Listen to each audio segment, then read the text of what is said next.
আসসালামুআলাইকুম দর্শক, ফিরে এলাম আপনাদের মাঝে নতুন আইটেমের ভিন্ন ধরনের আরেকটি নাস্তার রেসিপি নিয়ে। আর নাস্তাটি দেখতে যতই লোভনীয়, খেতে ততই মজাদার। এই নাস্তাটি আমরা চাইলে সকালে বাচ্চাদের টিফিনেও ব্যবহার করতে পারি। আর এটা করতে আমি এখানে একটি আলু কুচি করে নিয়েছি। এখানে 1 কাপ পরিমাণ আলু হয়েছে। এরপরে এর সাথে আমি 1 কাপ পেঁয়াজ কুচি দিয়ে দিচ্ছি। আলু আর পেঁয়াজ দুটোটাই সমান থাকবে। এরপরে দিয়ে দিচ্ছি এখানে 2টো ডিম ভেঙে। ডিমের পরিমাণ যদি আমার লাগে আমি আবার পরে ব্যবহার করব। প্রথমে আমি এখানে 2টো ডিম নিয়েছি। এরপর দিয়ে দিচ্ছি 6-7টি চিংড়ি মাছ কুচি করে। আপনারা চাইলে এখানে গরু, মুরগি ও খাসিরও ব্যবহার করতে পারেন।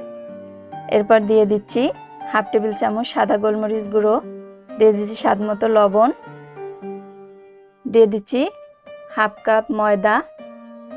এটা দিয়ে আমি এখন এগুলোকে ভালো করে মেখে নেব। আর এই নাস্তাটি আপনারা যে কোনো টাইমে পরিবারের সকলের সাথে শেয়ার করতে পারেন। ঝটপট বাচ্চাদেরকে স্কুলে টিফিনে তৈরি করে দিতে পারেন। বাসায় কোনো মেহমান আসলে তাদের সাথেও শেয়ার করতে পারেন চায়ের সাথে। এরপর আমি এখানে আরও একটি ডিম দিয়ে দিচ্ছি। এখন সবগুলোকে আবার ভালো করে মেখে নেব। এভাবে হাতের সাহায্যে দেখুন, এটা একটু এভাবে পাতলা পাতলা থাকবে। ব্যাটারটা আমার তৈরি হয়ে গেছে। এখন নাস্তাটি তৈরি করার জন্য চুলায় একটি কড়াই গরম করে তাতে সামান্য তেল দিয়ে ব্রাশ করে নেব।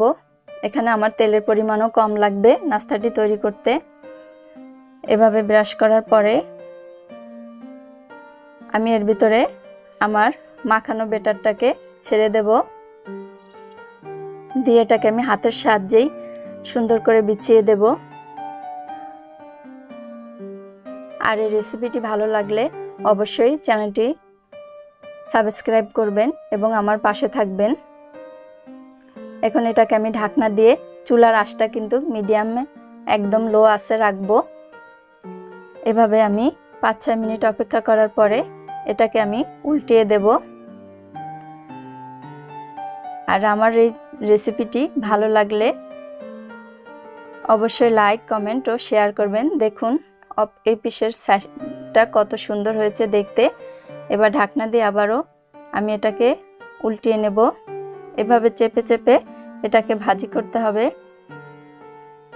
এই দেখুন এই সাইডটাও কতটা সুন্দর হয়েছে কালার। এখন আমি এটাকে তুলে নেব।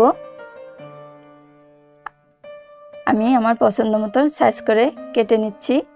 আপনারা আপনাদের পছন্দ মতো সাইজ করে কেটে নেবেন।